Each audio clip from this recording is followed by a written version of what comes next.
I have a new girlfriend, and I'm going to live with her. I'm divorcing you, and you need to go to your parents. I don't understand what you're saying. I don't need you anymore. You can stay with my parents if you want to be a breadwinner or a housekeeper. Julianne, you understand. My in-laws and my husband laugh at me. They are the worst kind of people. But for me, it's better this way, so you all need to leave. My name is Julianne, and I am a 35-year-old office worker. I have spent my whole life working.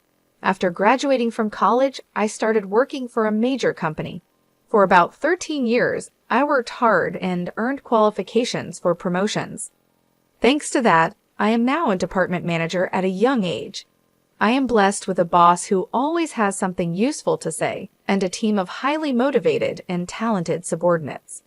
My work life was very fulfilling, but my personal life was not at all. I had a boyfriend once when I was a student, but none since I started working. Worried about my situation, a friend of mine hosted a dinner party for me. That is where I met Jake. He was kind, had a nice smile, and seemed very personable.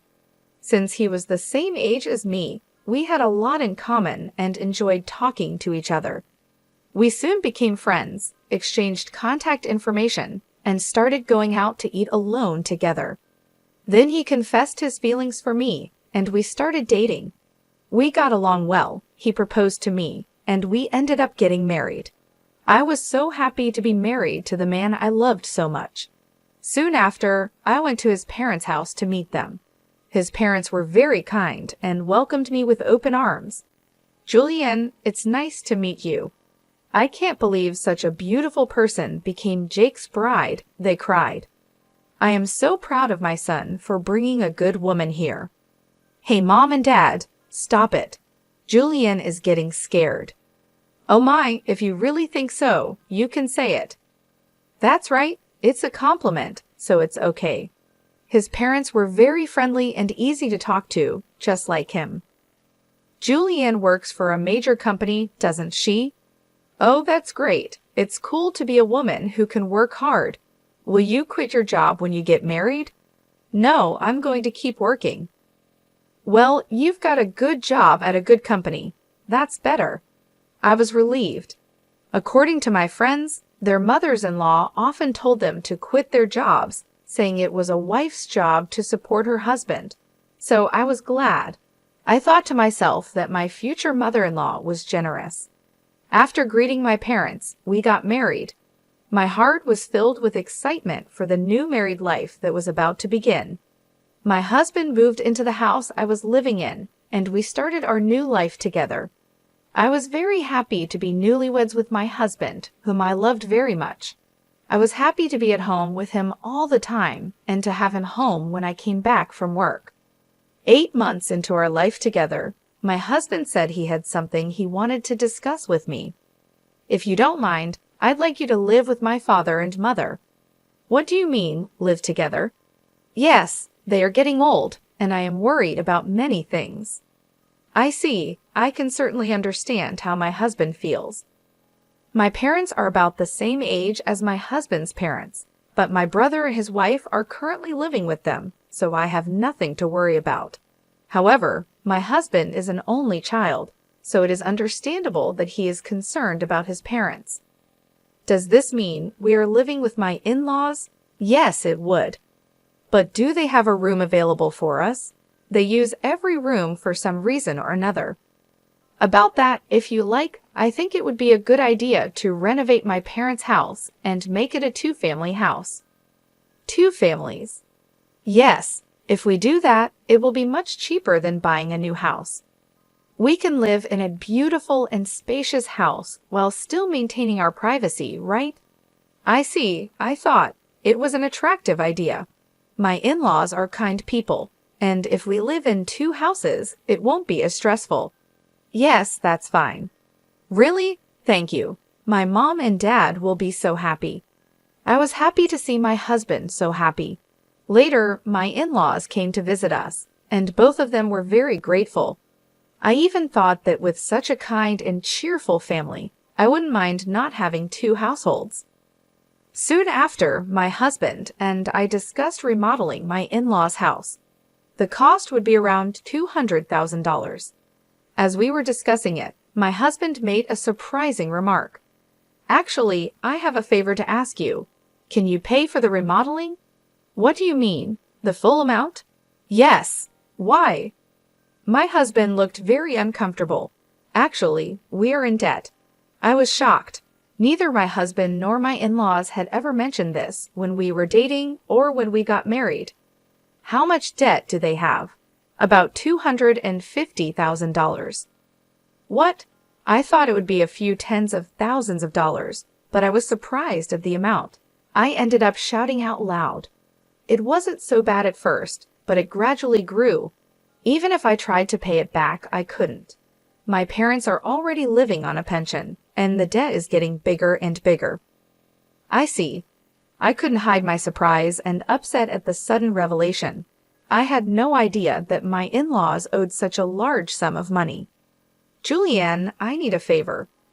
Will you help me pay off my father and father-in-law's debt?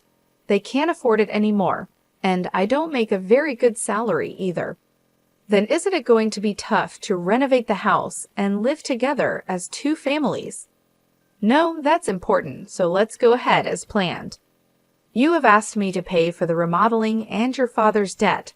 I'm on the hook for $250,000. I know I'm talking about difficult things, but I want to take care of my life with you, Julianne, and I want to protect my mom and dad. It's because I love both my parents and you. I'm sorry I'm being greedy, but if you really love me, please help me. I'll pay you back little by little. I was very upset. My husband and my in-laws had no one to turn to but me. I knew my husband really loved me, but I felt deceived by his words. Love is blind, I thought. Okay, I'll pay for it, I agreed. My husband said, "Thank you so much," and shook my hand. He told my in-laws, and later they came to our house to apologize.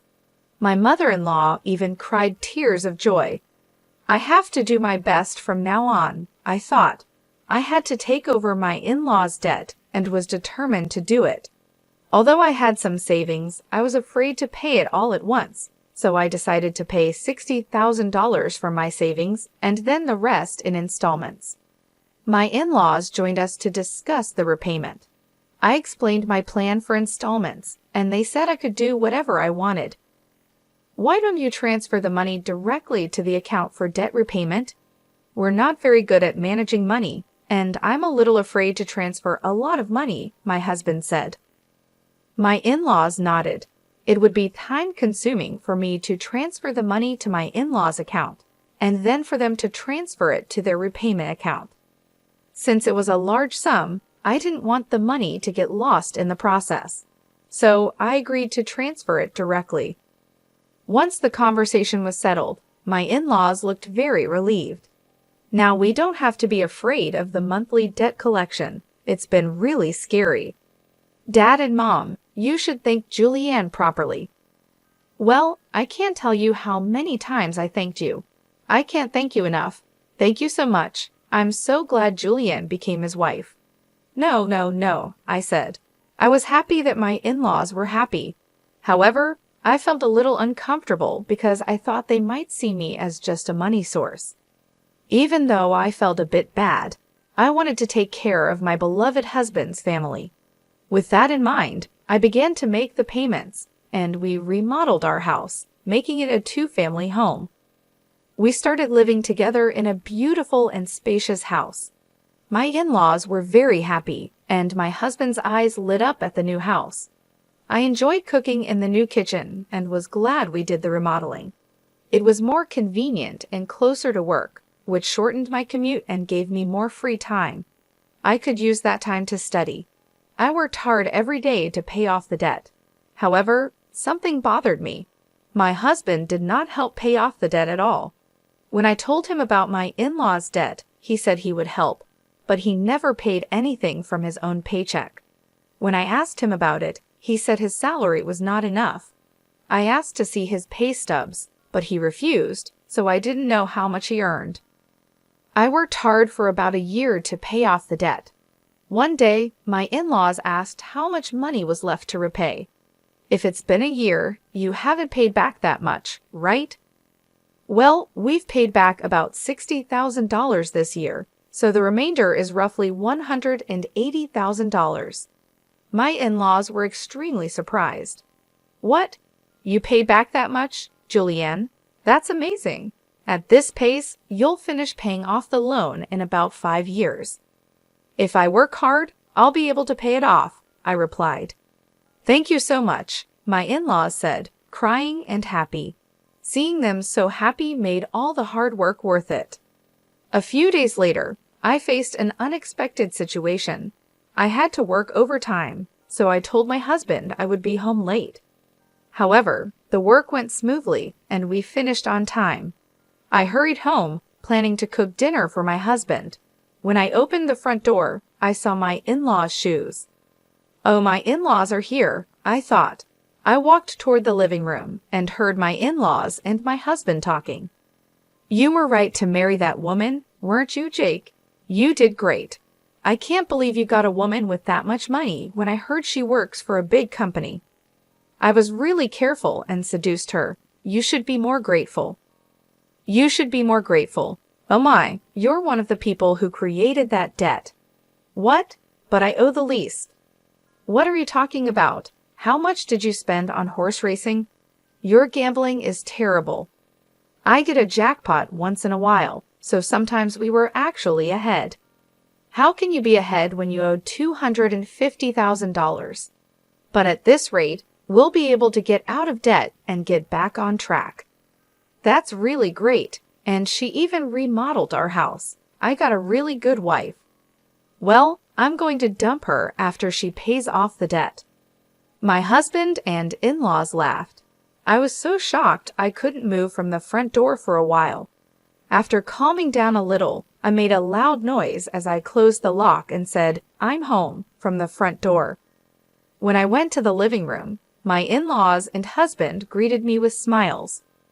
"Oh, Julianne, welcome home. Good job, good job. Well, we're going back to our room. Let's have dinner together again soon." I was so afraid of their gentle smiles because I had heard their earlier conversation. Seeing my husband pretending to be a good husband with a smile on his face shocked me. I wondered why I had been working so hard to pay them back. "Didn't you say you had to work late today?" "Yeah, but I finished earlier than expected, so I hurried home to cook dinner." I tried my best to act calm until dinner, so my husband wouldn't realize what I had heard.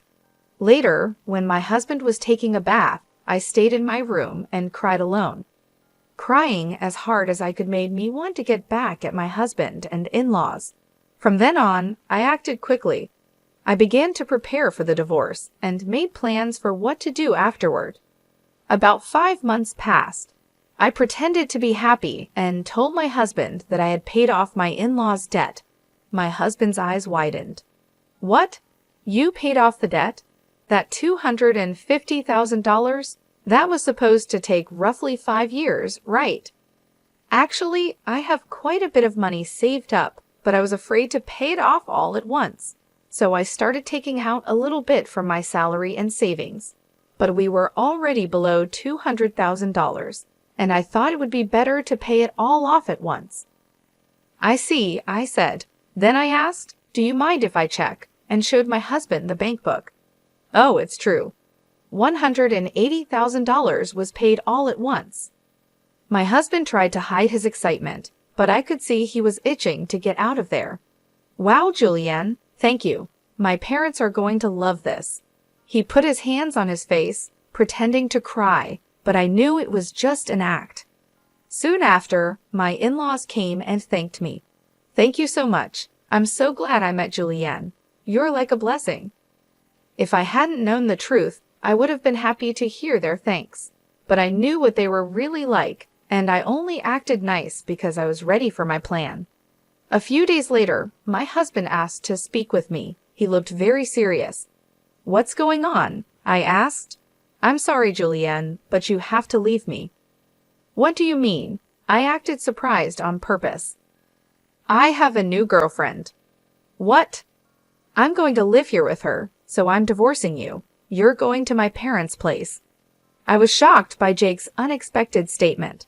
I knew from overhearing their earlier conversation that my husband would leave me once the debt was paid, but I didn't expect him to openly declare his infidelity. What did he mean by sending me to his parents' place? "I don't really understand what you mean," I said. My husband's mood turned sour. "You're not very understanding at all. I don't need you anymore, but as a breadwinner or a housekeeper, I can keep you here." Then the front door opened, and my in-laws came in. "Jake, did you finally tell her?" "Yeah, I told her." I wish I could have been there for that moment. "You can come to our house if you do the chores for us. Of course, we'll charge you rent." My in-laws and husband laughed at me. They were the worst people ever. "All of you need to leave," I said. My in-laws rolled their eyes at my comment. "What are you talking about? Have you forgotten? I can easily pay for the renovation myself. You changed the name of the house to mine, so I have the rights to this house. I could decide who lives here and who has to leave." My in-laws' faces turned pale at my comment. They finally remembered about the house title. I was really dumbfounded. "I'm sorry, but you can't live here anymore. If we get divorced, you'll be strangers." My in-laws realized the seriousness of the situation, but my husband, not wanting to be outdone, retorted, "But you took over our debt and paid it in full. You're the one losing money. If we had no debt, we could at least afford a new place to live." "That's true. Thank you for letting us live in a nice house while you pay our debts," my in-laws and husband said. "I'm sorry, but I didn't pay off the rest of the $180,000 debt." "What?" "No, but you had money missing from your bank book. That was just a separate account I created and moved money around in. The debt hasn't changed from $180,000. I just haven't had the collections come yet because I've been paying large sums continuously. But it's time for them to come, so you are responsible for paying the rest." My husband and in-laws were shocked. Then I warned them, "Jake, you told me you were having an affair, so you should pay alimony. I'll charge your partner for the affair too." "Oh no, she went out with me because she thought I had money and a house. If I have to pay alimony, she'll dump me. I don't care about that." "No, I apologize. Please don't leave us," my husband pleaded. My husband was afraid of being dumped by his lover, and my in-laws were afraid of being left by me. They were truly selfish. "I have nothing to do with you people anymore, no matter what you say. I have also put this house on the market. I will also have you pay the $120,000 debt I paid on your behalf through my lawyer." My in-laws froze, stunned by the loss of everything they had. I then demanded a divorce and alimony from my husband through my lawyer. I also demanded alimony from his lover and $120,000 from my in-laws for what I had paid. Actually, that renovated house sold for about $400,000. It was in a good location, and a family looking for a duplex bought it at a good price. I had to pay $320,000, which included the $120,000 debt and $200,000 for the renovation. However, I ended up gaining $80,000 from selling the house.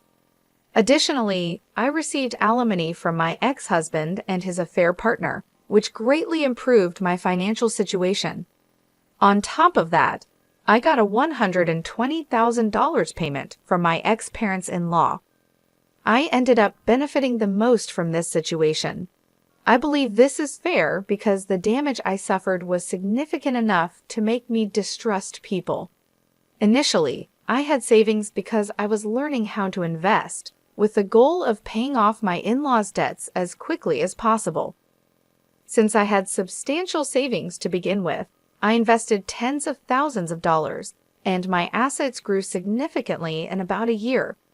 Additionally, I received a raise at work, so my earnings increased.